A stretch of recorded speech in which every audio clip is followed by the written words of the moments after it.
A couple weeks ago, the actor Joseph Gordon-Levitt got up on stage in front of Congress and joined groups like the Heritage Foundation, Morality and Media, and other extreme far-right Christian fundamentalists to promote a law co-sponsored by Lindsey Graham that would dismantle the internet as we know it and eliminate free expression online. The law that he wants to eliminate is called Section 230, and if you're not familiar with it, Section 230 is a foundational internet law. That's why the core of the Heritage Foundation's Project 2025 tech policy agenda is about repealing it. It's known as the law that created the internet, and I did an entire video linked here on the law breaking down what it says, why it matters, and why the far right and billionaires in power across the political spectrum are so hell-bent on destroying it. Basically, Section 230 is what enables user-generated content on the internet. It's the reason you can leave a negative restaurant review without Yelp being sued out of existence. It's the reason fan communities can exist online. It's why any website can host a comment section. Section 230 is what allows blogs to exist and book reviews to be posted online. It's what allows for forums and chat systems to exist. Section 230 is the sole reason why Wikipedia can function as a volunteer-edited encyclopedia. It's why the Internet Archive can preserve snapshots of the web's history. I could go on, but I literally cannot explain how crucial and important this one small internet law is. And of course, it's no surprise that billionaires and powerful far-right extremists want to destroy it. And since destroying it would eliminate the ability to have free speech at all on the internet, I wanted to take today's episode of Free Speech Friday to talk about it. I didn't want to derail my Section 230 miniseries, which is currently running on Mondays, for a whole episode on Joseph Gordon-Levitt, but this stuff is really important. Also, I'm not a millionaire movie star. I do not have any long-term advertising partnerships, and my work is entirely 100% self-funded. Big tech groups and reactionary nonprofits are spending millions of dollars to try to get Section 230 amended or removed. But the work that I do is entirely funded by you guys. So if you like my work and this series, please support me on Patreon via the link below, or by a paid subscription to my Substack newsletter, also linked below. Now, if you missed my whole video from Monday on Section 230, let me give you the cliff notes quickly. Section 230 passed 30 years ago, and as I said, it essentially allows for user-generated content online. It's not the First Amendment, and it's structured a little bit differently, but it's effectively known as the First Amendment for the internet. And for the first 20 years, it remained largely intact, but about a decade ago, billionaires, Christian fundamentalists, and pro-Israel groups were already trying to dismantle Section 230. They actually did an entire celebrity campaign led by Amy Schumer to try to get Congress to chip away at Section 230. Those organizations got a bunch of celebrities on board to attack the law and claim that free speech on the internet was destroying society and endangering children. Now, for some godforsaken reason, Joseph Gordon-Levitt has joined Amy Schumer and her gang of multimillionaire celebrities who want to censor the internet. But this time he's framing it as somehow cracking down on big tech. Please watch my other video where I break down exactly how insanely wrong this idea is. But suffice to say, repealing Section 230 would actually consolidate power in big tech. The first big successful attack on Section 230 was called FOSTA, and it was a law that actually passed as an amendment to Section 230 after aggressive lobbying from Meta. Basically, the tech giants want to revoke Section 230 so they can harvest even more data to feed into their AI algorithms and eliminate their competitors. Unsurprisingly, nobody that cares about freedom and civil liberties actually wants this. After Joseph Gordon-Levitt went to the Hill, pretty much everyone who follows him began spamming his pages like, WTF, what are you doing, and why are you pushing Project 2025 tech policy? Well, last night he responded with a 12-minute YouTube video that is somehow even more factually inaccurate and delusional than his original speech at Congress. It's actually shocking how ignorant this man is about this foundational law and the very well-funded far-right political effort to dismantle it. So, to dive in, I first want to address a couple things related to the speech that Gordon-Levitt gave in D.C. He said, "So I understand what Section 230 did to bring about the birth of the internet. That was 30 years ago. And I also understand how the internet has changed since then. Because back then, message boards and other websites with user-generated content, they really were more like telephone carriers. They were neutral platforms." Right off the bat, he's literally incorrect. Like, everything he just said is completely factually false. Mike Maisnick actually did a really fantastic whole podcast series where he spoke to the people behind Section 230, including those involved in the early internet and the various lawsuits at the time. Also, Mike Maisnick at Tech Dirt really has done the best takedown of all the claims that Gordon-Levitt has made about Section 230 on his tech news website, Tech Dirt. It's going to be linked below, and I'm going to be using a lot of stuff directly from Mike in this video. ago. As he notes, Section 230 was never meant for neutral websites, as the authors and the text of the law itself make very clear. In reality, the whole reason Section 230 was created was so that websites did not have to be neutral. Section 230 was written in response to two lawsuits, one called Stratton Oakmont versus Prodigy. And since Joseph Gordon-Levitt doesn't seem to be familiar with the history of this law at all, I'll just give you the 101. Stratton Oakmont is actually the company portrayed in The Wolf of Wall Street, and the company sued Prodigy, which was an internet service provider at the time, because a whistleblower posted on a Prodigy web forum about how Stratton Oakmont and The Wolf of Wall Street was committing major financial fraud, which, as we all know, ended up being true. But the Wolf of Wall Street wasn't happy about this, so his company sued Prodigy, and the judge said that because Prodigy moderated some of the content on their platform in an effort to have a family-friendly social media experience, they were not neutral, and they were suddenly legally liable for anything they decided to keep up.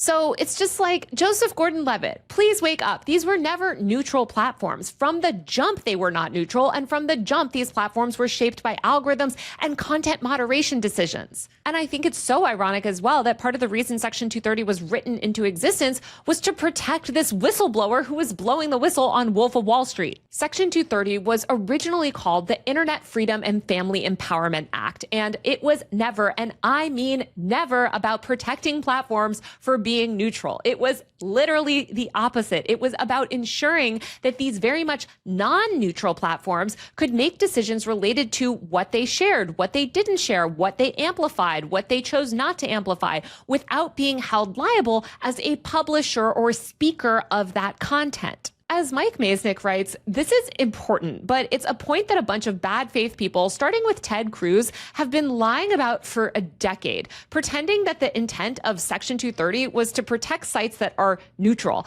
It's literally the opposite of that, and it's disappointing that Joseph Gordon-Levitt would repeat this myth as if it's fact. Courts have even said this explicitly. Again, these websites were never neutral. These internet service providers like Prodigy and CompuServe were never neutral. There really is no such thing as this like neutral internet, unless maybe you're talking about things like Google Drive or Dropbox or just like file sharing systems. But any kind of platform with user-generated content is never going to be neutral. Anyway, Joseph Gordon-Levitt then goes on to talk about legitimate problems with big tech having too much power. But for some reason, he falsely attributes the reasons to this to Section 230 instead of our economic system or failure to regulate antitrust. Instead, he blames Section 230, the very law that protects small platforms' ability to compete on an even playing field with these tech giants. He says, "Today, the internet is dominated by a small handful of these gigantic businesses that are not at all neutral." The neutral thing again. But instead, algorithmically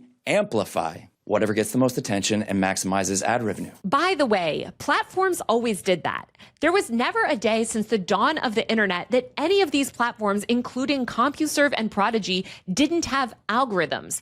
So much of this is just like, it's just ahistorical. It's just completely ahistorical. It's like making up a version of the internet that was like, I guess just like file sharing systems, but like all of this is just not true. This idea that like CompuServe and Prodigy were neutral and like there were no algorithms, like you are under spells, okay? You are under spells. But anyway, let's let him continue. And we know what happens when we let these engagement optimization algorithms be the lens that we see the world through. We get a mental health crisis, especially amongst young people. We get a rise in extremism and a rise in conspiracy theories. And then, of course, we get these echo chambers. These algorithms, they amplify the demonization of the other side so badly that we can't even have a civil conversation. It seems like we can't agree on anything. Okay, so there's a lot to unpack here. I know that most people have bought into this moral panic about kids and technology, but as every single top researcher who actually studies the effect of social media on kids has found,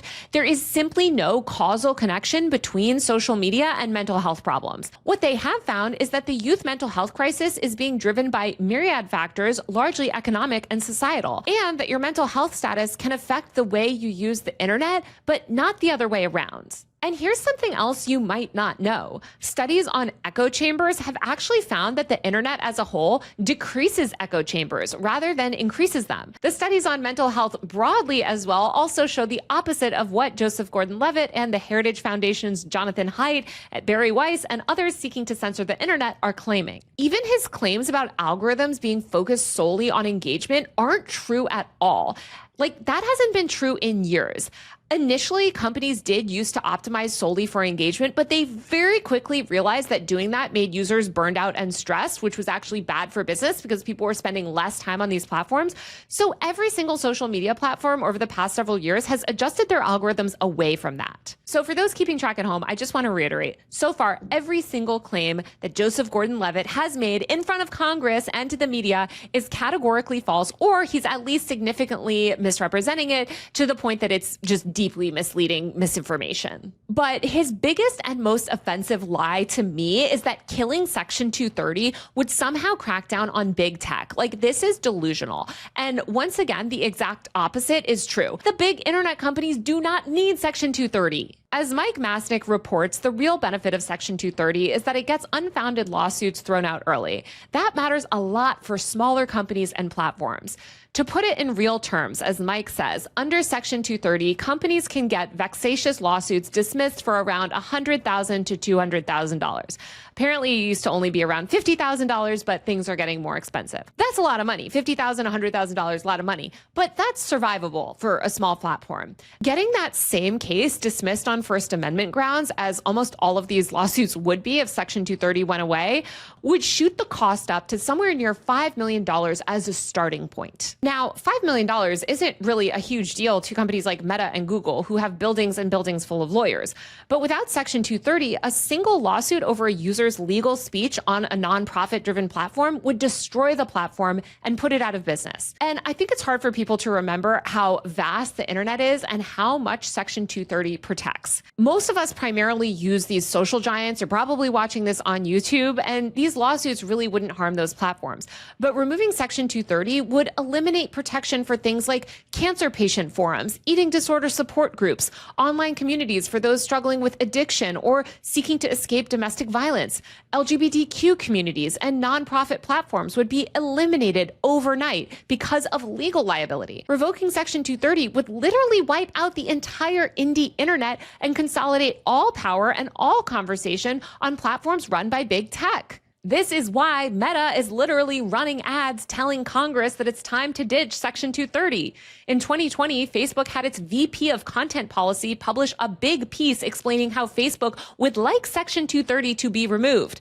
Meta also released a whole white paper outlining a path to destroying Section 230. And here's why all of this is happening now. Meta and Google are giant, but they've maxed out almost all the entire social media market. Most people who have thought about signing up for YouTube or joining Instagram have already done so. So how can these tech giants continue to expand and capture more and more of our social life and conversation? Well, by driving every single small indie nonprofit community and forum out of business and consolidating that power even more. Getting rid of Section 230 makes it impossible for small startups and forums and online communities to survive. So Meta swoops in and either buys the platform at a fire sale price or just steals their community. Getting rid of Section 230 literally makes every single problem that Joseph Gordon-Levitt claims to care about so much worse. Like, it's insane. I feel like I'm in like a bizarro backwards world. And then he says the most offensive thing ever. Like, I want to reach through the screen and shake this man back to reality. He goes, I have a message for all the other senators out there. I want to see this thing pass 100-0. There should be nobody voting to give any more impunity to these tech companies. Nobody. It's time for a change. Let's make it happen. Thank you. Are you crazy? Deleting Section 230 is not voting to give anyone more impunity.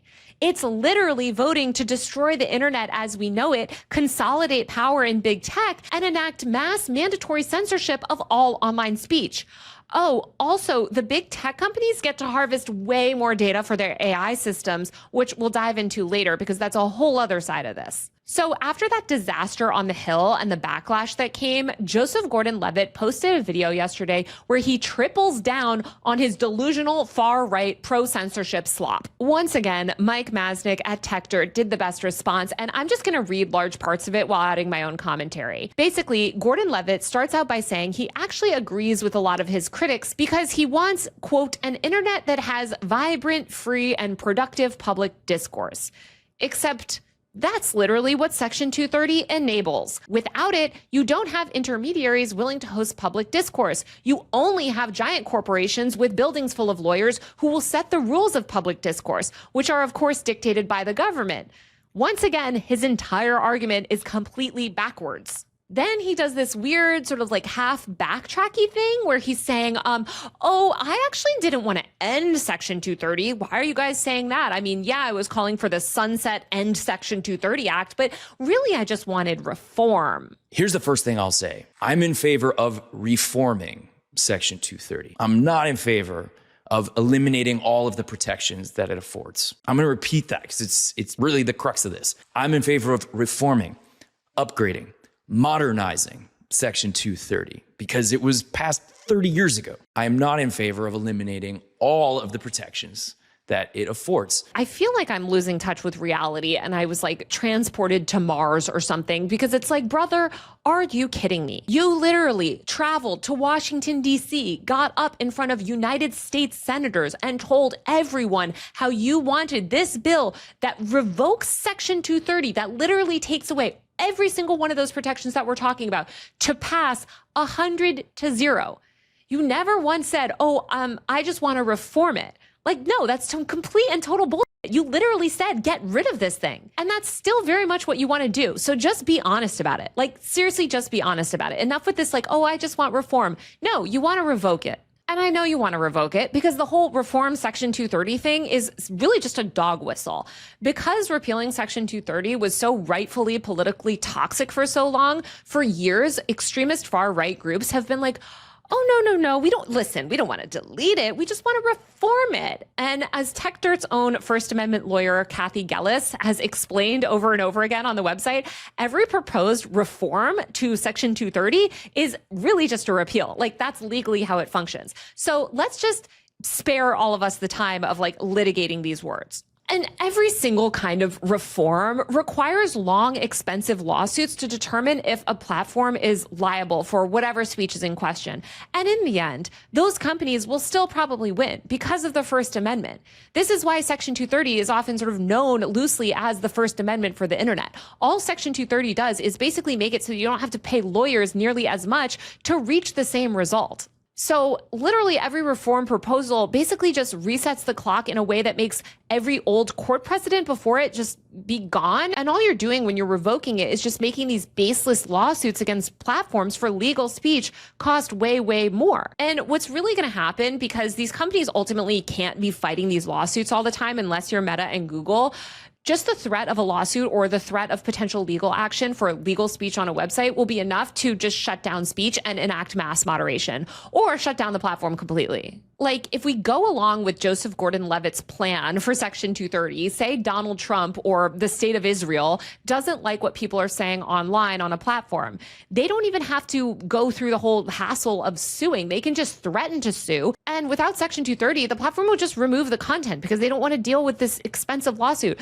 Or much more likely, they will pre-censor any content that's even remotely legally threatening because they don't want to deal with the hassle. This is where AI comes in, because they can mass-censor the internet and downrank content that's risky or that criticizes power or that says something, not nice about Elon Musk. They'll just start removing any content that's like negative about a billionaire or a company or Jeffrey Epstein's friends or, anyone with the power basically to file a lawsuit. Now, does this system sound like the vibrant, free, and productive public discourse that Joseph Gordon-Levitt claims that he wants? Calling for reform of Section 230 is, in every single case seen to date, really a call for repeal, whether Joseph Gordon-Levitt wants to recognize that or not.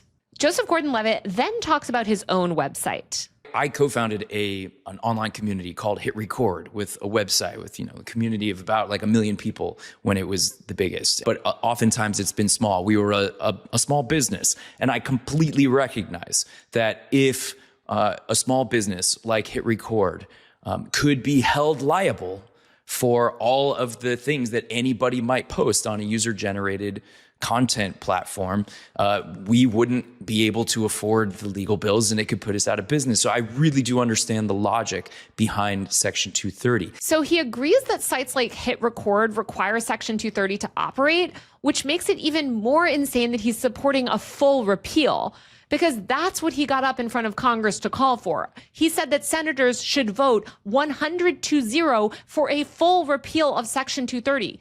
A statute that now he claims like even he relies on. And now he's just like, oh, well, I actually just wanted to basically get up in front of Congress and threaten to destroy the internet, threaten to revoke free speech for everyone, threaten to remove our ability to criticize power. So what? So you could get up there and get a photo op so that you could just grandstand so that you could, use your celebrity power to push an insanely bad law because, it gets you headlines. Like, literally, what's the goal? And then he has the gall to say this. So this Section 230 Sunset Act is, as far as I understand it, a strategy towards reform. It'll force the tech companies to the negotiating table. That's why I supported it. Again, it's so crazy how quickly he backtracks. He's like, oh, I just wanted to get them at the table. I just want to get them at the table. Guys, I didn't know. Yeah, that law that I said that I shouted at senators should, that they should pass 100-1. Oh, yeah, I didn't want them to pass that anyway. I just wanted to get big tech, to the table. It's like, what? Big tech is always at the negotiating table. They live at the negotiating table. They built the negotiating table. Meta and Google are two of the biggest lobbyists in Washington. All they do all day is meet with lawmakers and try to negotiate tech policy that's favorable to them, which, speaking of, would conveniently be repealing Section 230, something, like I mentioned, Meta has lobbied for, is lobbying for, has released blog posts about, produced an ad for, and released a white paper on. And Zuckerberg has said that he wants it basically because it makes him seem cooperative, like he's agreeing to tech regulation, while it ultimately just allows him to literally destroy any of his smaller competitors' ability to survive. And what's also so offensive to me, and like why I'm getting like increasingly heated during this video, is that like Joseph Gordon-Levitt doesn't seem to know about the work of any activists in this space at all. Like, he has not engaged with any privacy activists, any civil liberties activists, any like sex workers, trans people, abortion activists, literally no one. Like, he doesn't seem to know anything about any of this, because the actual reason that Section 230 reform bills have failed is not because of big tech. Literally, what are you talking about? There's an entire multi-billion-dollar far-right Christian fundamentalist political movement that you've aligned yourself with, built on repealing Section 230. Again, the Heritage Foundation, Nikosi, aka Morality and Media, the anti-extremist LGBTQ hate group that wants Section 230 removed because they think that the internet is turning kids trans, the ones who support conversion therapy. Surely you're familiar with them because they've been using your Section 230 speech all over social media to boost their cause. Again, the Heritage Foundation has made Section 230 repeal core to the Project 2025 and broader reactionary agenda. The only reason the Section 230 reforms that these groups spend millions lobbying for have failed is because enough grassroots activists and people like us show up and scream at Congress. It is absolutely not big tech lobbyists. Like, please show up once. It's the ACLU, it's the Electronic Frontier Foundation, it's Fight for the Future, it's Demand Progress, it's LGBTQ rights groups. The people fighting for Section 230 are the people who want to protect our ability to criticize ICE online. We want to stop AI surveillance and censorship from dominating our internet. The people fighting to protect Section 230 are marginalized people who have been directly affected by the policies that you continue to use your platform to advocate for. Again, it's workers, it's trans people, it's abortion activists, disabled people, and other people who only have a voice in community and collective power thanks to the internet. It's also just abundantly clear that Joseph Gordon-Levitt is so ignorant about the history of Section 230 reform. Like, he doesn't know that we literally already reformed it. We literally did everything he says he wants. In 2018, Congress passed FOSTA, the first major reform to Section 230. FOSTA itself is an amendment to Section 230. At the time, lawmakers and celebrities like you made all of these same delusional claims. Do you not remember Amy Schumer's crazy PSA about all this? I sure do. FOSTA created an explicit carve-out to Section 230 to crack down on child trafficking content. The amendment to Section 230 only passed because of Meta's aggressive lobbying, by the way. and ignorant celebrities like you claimed that this was cracking down on big tech. This Section 230 reform and carve out to hold platforms accountable would end big tech's influence, they kept saying. I have a whole other video on this, but the effects were and have been devastating. FOSTA is like one of the worst pieces of legislation that has ever passed in my lifetime. Abortion activists and LGBTQ people have been mass deplatformed from the internet. And so many of the issues with the internet that you described today and how bad it can be are actually due to FOSTA. FOSTA not only pushed, according to some reports, 10% of all workers into homelessness, leading to more abuse, it made trafficking on the internet far easier to conduct. It hid massive amounts of LGBTQ content, and it made it harder for law enforcement to capture actual human traffickers. I could go on and on. But again, all of this harm, all of this homelessness, abuse that happened, restrictions on women's rights content, abortion content, all of this was done in the name of cracking down on big tech by amending Section 230. So let me ask you, Joseph Gordon-Levitt, you claim that Section 230 reform will hurt big tech, that this is something that big tech doesn't want. In the years since FOSTA, the first and only major reform to Section 230, has big tech gotten more or less powerful? Is Meta more or less powerful today than 2018? Is Google more or less powerful today than 2018? Genuinely use your brain for a minute. Since FOSTA created the first major carve-out to Section 230 in the name of cracking down on big tech and making the internet safer, has big tech become more or less powerful? Maybe before getting up in front of Congress to call for Section 230 repeal, again, not even reform, you called for repeal. You should learn a little bit more about when we did reform Section 230, because it went exactly how every trans person, LGBTQ person, digital rights group, disabled person, marginalized person said it would. It went exactly that way. FOSTA devastated small online communities and suppressed sex-positive and LGBTQ content forever. Anyway, Joseph Gordon-Levitt then repeats a bunch of slop that's literally just Ted Cruz talking points. Like, really, Ted Cruz is, I can't even explain. He's basically the only American who thinks that Section 230 works this way, or the only one that has ever made these claims. None of these claims are what the law says. But again, I guess Joseph Gordon-Levitt is just getting his talking points directly from Ted Cruz, because this is Ted Cruz's whole shtick. He says, Section 230, as it's currently written, or as it was written 30 years ago, distinguishes between what it calls publishers and carriers. So a publisher would be a person saying something, or a company saying something, like the New York Times say, or, the Walt Disney Company, publishers. Then carriers would be somebody like AT&T or Verizon, the companies that make your phone or your telephone service. So basically what Section 230 said is that these platforms for user-generated content are not publishers, they are carriers. They are as neutral as the telephone company. And if someone uses the telephone to commit a crime, the telephone company shouldn't be held liable. And that's true about a telephone company. But again, there's a third category that we need to add to really reflect how the internet works today. And that third category is amplification. Once again, everything he just said is literally wrong, just completely wrong. These are just factual error, not even errors. They're lies. It's all just completely backwards. I don't even know. I mean, I guess you can just get up and say anything in front of Congress. Nothing has to be fact checked. But anyway, Section 230 does not in any way distinguish between what it calls publishers and carriers.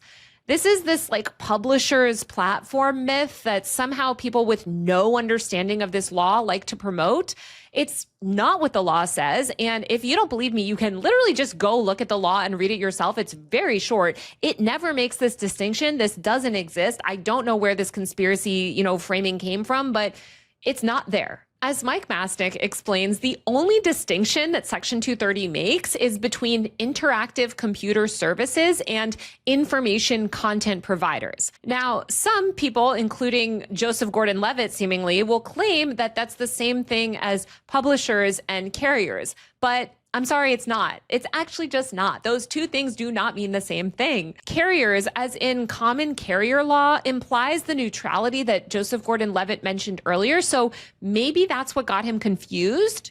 But the purpose of Section 230 was to enable interactive computer services to effectively act as publishers without being held liable as publishers. It was not saying, don't be a publisher. It was saying, we want you to be a publisher, not a neutral carrier. Again, not a neutral carrier. But we know that if you face liability as a publisher, then you won't publish anything. So for third-party content, we won't hold you liable for your publishing actions. Again, you can't have user-generated content without this. So to go back to the Prodigy case, Prodigy did act as a publisher in trying to filter out non-family friendly content. And the judge said, okay, now you're liable. And the entire point of Section 230 was to come in and say, no, don't worry, act as a publisher, but since this is all third-party content, we will hold the speaker of that content liable, not you, not treating you as a publisher. Basically, like the entire purpose of Section 230 is to encourage these interactive computing services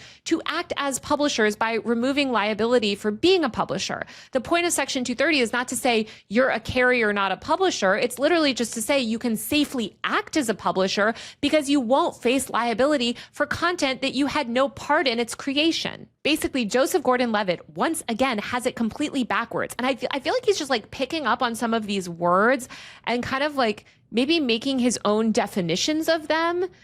I don't know. He then just like goes on to make this really weird and meaningless distinction between free speech and commercial amplification, as if this is like, has any legal meaning. It literally doesn't. Like, again, he's just sort of like hitching himself onto like buzzwords and trying to like make up like legal jargon, but it's like, this is actual law and like these are real legal concepts. He says, at the crux of their article is a really important distinction. And that distinction is between free speech and commercial amplification. Free speech meaning what a human being says. Commercial amplification meaning when a platform like Instagram or YouTube or TikTok or whatever uses an algorithm to maximize engagement and ad revenue, to hook you, keep you, and serve you ads. And this is a really important difference that Section 230 does not appreciate. This is a really important difference that Section 230 does not appreciate. What are you talking about? Joseph Gordon-Levitt, what are you talking about? I'm really just going to read what, again, Mike Masnick wrote, because I think it's just important to note that, like, basically there's this one article that Joseph Gordon-Levitt seems to have read on this topic, which is essentially pseudoscience written by people with zero background in speech law, like zero background. And the article that he's talking about, again, this like pseudoscience weird article, is just very, very, very, very, very, very, very bad. It's written by this guy, Jaron Lanier, Allison Stranger, and Audrey Tang. These people have been publishing this same sort of like fundamentally wrong like idea about Section 230 for years. Mike Masnick has, again, as always, done the Lord's work and sort of like dismantled this over and over again. And I'll put links to that in the show notes. But these three random people who, again, have absolutely no connection to speech law in the United States, and like he just read this article by these people, like have a really bad reputation. Stanger gave testimony to Congress that was so wrong on basic facts about the internet that it should have been retracted. Audrey is not a legal expert. She was a digital minister in Taiwan and has worked at tech companies. She doesn't know anything about Section 230 whatsoever, and she has zero background in this law. I mean, it's not worth derailing this video with a full breakdown of everything that's wrong in this like weird article that Joseph Gordon-Levitt seems to be basing his entire worldview on. But if you just read like the second paragraph of this article that he cites, you'll see that this is like nothing that anybody should ever take seriously. It says, quote, much of the public's criticism of Section 230 centers on the fact that it shields platforms from liability, even when they host content such as online harassment of marginalized groups or child sexual abuse material. What? I'm sorry. Like, I want to actually, like, at this point, I want to throw my computer out the window. I actually want to throw my computer out the window, and I never want to hear from any of these people again. This is like flat earther stuff. It's flat earther stuff because it's so not based in reality, and these are facts that are so easily disproven. That's what's so crazy too. It's like reading some weird article that like your aunt sent you from Facebook that's just like patently untrue, basing your entire worldview on that, going up in front of Congress to like testify for it. And by the way, like this, and what you're testifying for, like, will harm like millions and millions and millions of the most marginalized people and like destroy free speech on the internet. Like, what you're doing is so evil, and you're basing it on this article that is making these like ridiculous, like that's just not based in reality. So anyway, so like in the second paragraph of that article that Joseph Gordon-Levitt is like citing as like, basically this informed everything to do with his worldview. Again, there's this idea that like platforms don't have liability, and so that's how they can host CSAM. But CSAM is inherently unprotected speech. Section 230 absolutely does not protect for CSAM. Are you crazy? Like, Section 230 literally has a section E1 where it says that it has no effect on criminal law. And by the way, CSAM, hello, you should know, is criminal. That's criminal. You can't have child sexual abuse material. Platforms actually have a strong incentive to deal with not just CSAM, but any sort of illegal content. Because again, Section 230 does not protect against illegal content. They need to take illegal content down pretty fast. And aside from X, which recently produced all this weird AI generated stuff, like that has nothing to do with Section 230. And it's also just so concerning that these people that Joseph Gordon-Levitt are listening to,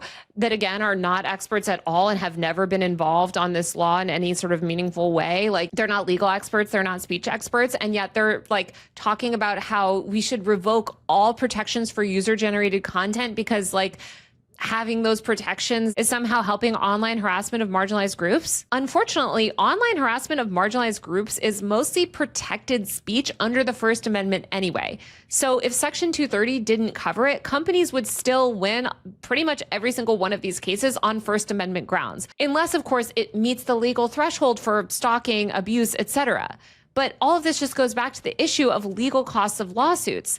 And as we've seen with the Israel stuff, we don't actually want the government coming in making aggressive hate speech laws, since according to the government, saying things like free Palestine or fuck ICE counts as hate speech potentially. I'm no stranger to internet harassment. Most normal people agree that internet harassment is bad and platforms should curb it. If only there was a law that allowed platforms to do just that. If only there was a law that underpinned platforms' entire ability to moderate hate and abuse. Oh wait, there is. It's called Section 230. Also, in Lanier and Stranger's original piece in Wired, they actually argued that platforms should be required to use the First Amendment as the basis for moderation, which is so crazy because that would forbid removing actually most harassment of marginalized groups. Like, that would actually make hate speech and abuse on these platforms skyrocket, and it would tighten government control of online speech. So I want everybody to understand that these people who Joseph Gordon-Levitt has decided to listen to are not serious people. They are not serious people who have any understanding or knowledge on, speech laws and the First Amendment and how these platforms function in America. And while it's really great that Joseph Gordon-Levitt has become friendly with the former digital minister of Taiwan, she's actually a cool person who's done interesting things in Taiwan, she is not a U.S. legal expert. She seems to have pretty much everything about U.S. speech laws entirely backwards, which isn't a huge surprise. She's a government appointee in Taiwan whose job has had zero to do with any of these topics. But I just have to ask, why are you listening to her instead of the many, many civil rights groups out here in the U.S. who have spent decades working tirelessly to defend this law?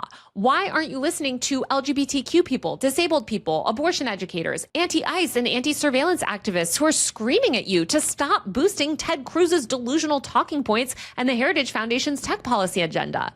Why aren't you listening to them? Did you even bother meeting with any of them before you went to the Hill? It sounds like you didn't. It sounds like you literally read a random article, or maybe we're just hanging out with some people and you got these crazy ideas, and before you know it, you're in front of Congress standing 10 toes down with the Heritage Foundation, defending a law that would be devastating to all of these marginalized groups who you claim to care about. I don't know if Joseph Gordon-Levitt is just super gullible or what, but he's allowing himself to be used as a tool for far-right reactionaries and fundamentally authoritarian fascists. These people want to mass surveil and censor everything we say online. It's the exact opposite of, again, the things that he claims to support. But that's why, I just can't help but wonder, like, what is really going on behind the scenes?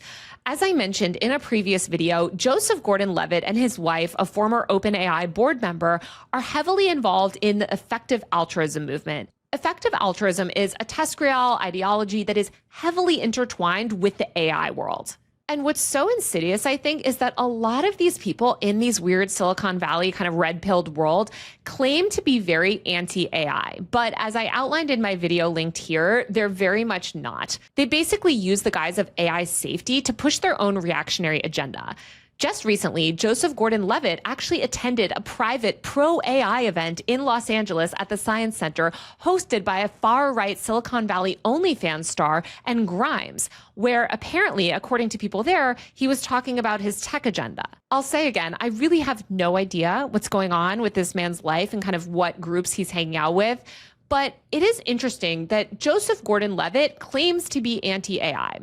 But it's a fact that big tech companies are particularly interested in rolling back Section 230 protections right now because their powerful AI systems can harvest more data as they pre-screen every single piece of content to make sure it doesn't challenge anyone in power. And I'd like to remind Joseph Gordon-Levitt that tech companies do not profit off upholding freedom of expression. They profit off harvesting data. So if you are actually anti-AI and you're this progressive guy, then why are you here fighting aggressively for the most far-right reactionary and authoritarian tech agenda in regards to Section 230? Why are you hanging out with Grimes and other red-pilled AI weirdos?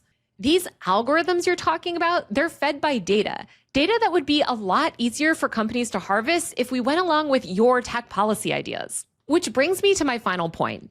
If you want to crack down on big tech, and trust me, I actually do want to crack down on big tech, okay? Then you need to start arguing for the exact opposite of what you're fighting for. You need to be on the exact opposite side of the Heritage Foundation, the opposite side of Ted Cruz, the opposite side of morality and media, the opposite side of Donald Trump. You can't be arguing in favor of their tech authoritarian policies. You need to argue for data privacy reform, which would make it harder for these companies to harvest our data and serve us engaging algorithms. You need to argue that the government should go after these big tech companies hard for anti-competitive behavior. You need to fight the moral panic about misinformation that the government pushes to ensure that we can't criticize U.S. foreign policy. And you need to fight the moral panic that you're simultaneously pushing about kids' mental health and internet use. You should join us in the fight to protect our rights, not dismantle them. You're out here claiming that you're against ICE, and then you turn around and say that you want to repeal Section 230 100-0, eliminating our ability to ever criticize ICE again. Like, please, I am begging you to just wake up. Like, please, please, please, please talk to somebody who understands these laws, please. What makes all of this harder, I think, is the fact that the left has largely abdicated on tech policy for years. We are rapidly losing the ability to communicate and access information anonymously online at all. And the vast majority of leftists, including many of the biggest leftist influencers, aren't even talking about it. That's really bad. It should be the job of people on the left to dismantle the moral panic that these bad laws are based on. We desperately need leftists to start centering tech policy in the way that the right does.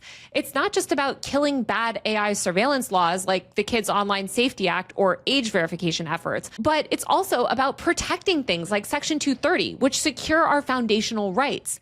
And it's about putting forward our own policies that would actually curb the power of big tech and build a less profit-driven online ecosystem that centers free expression. This cannot only be done by the marginalized people most affected by these bad laws. It's why it's so particularly crucial for all of us, especially powerful celebrities like you that have a platform, to speak out about this stuff and present an alternative anti-surveillance, pro-free expression framework for tech. That means defending Section 230, Joseph Gordon-Levitt. As Democratic Senator Ron Wyden, one of the authors of Section 230, said this week, quote, "Now is the worst possible time to reform Section 230. Donald Trump and his MAGA billionaire cronies would be in the driver's seat to rewrite our laws over online speech. This would be handing Donald Trump a grenade launcher pointed right at the people who want to have a voice." Reforming Section 230 would also kick off this multi-year frenzy to rewrite liability laws. The people with the most expensive lobbyists will win that fight. Not to mention, you just have to basically pray that all the stuff lower down and all the court decisions lower down that Section 230 is predicated on, just basically that marginalized people don't get over when those are thrown up in the air? Spoiler, they will. Anyway, I can't believe I spent this long responding to Joseph Gordon-Levitt, but please go leave a comment on his video or his Instagram account and let him know that our lives and our rights to free expression are not a photo op. There is zero excuse for him to be so insanely ignorant about this law and to allow himself to be used as a tool for the Heritage Foundation and morality in media. We need to protect Section 230 like our lives depend on it, because in so many ways they do. I'll be back with a brand new episode of my Section 230 mini-series on Monday. And if you like my work, again, please support me on Patreon. This entire series, like all my work, is self-funded. Going up against big tech and corporations is not profitable. And I'm not a multi-millionaire movie star. I fight for this stuff because it really matters. You can click the link to my Patreon below or buy a paid subscription to my Substack, again, linked below. Until then, I'll see you next week.